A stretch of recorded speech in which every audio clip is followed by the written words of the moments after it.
Ramogi ni Ruto gini handle kes jogi jo petitioners no ni kanitie pogruok mondo koro wagol weakness mar IBC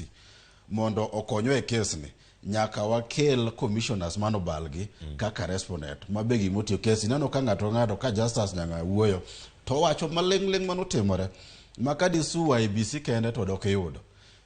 Juliana Cherera be ka wuoyo to wacho gima notimore madisu IBC kende dok yudo Francis Wanderi must it be the same koro mano konye momiyo doho wacho ni jogi nyaka bedi machielo en ni IBC bedo represented gi two different law firms ma achiel gima nyaka IBC Supreme Court resolve en ni law firm mane gi teko mar represent IBC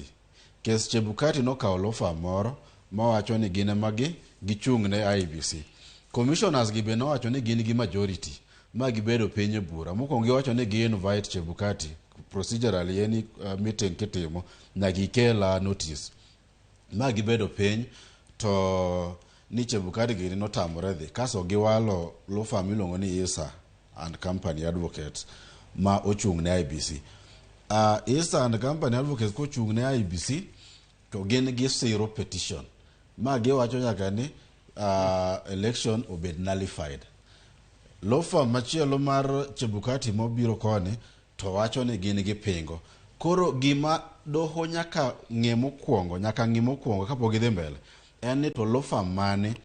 ma nigi ratiro mar chung ne IBC kes ok wanyal bedo gi two law firms mawacho weche mopogore to en body achiel mar ariyo commissioners gi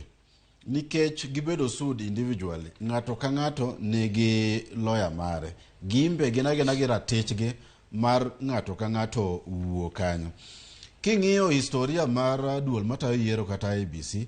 gima wang'iyo ni historia mar Kenya jo IBC kata mana duol matayo ne yiero osebedo ka giwuoyo kanyakla achiel king'iyo from kata 1992 ichake ng'iyo 97 kata 2007 2013 17 nyaka sani to elections but yiero mopogore opogore go ni yiero gi mopogore opogore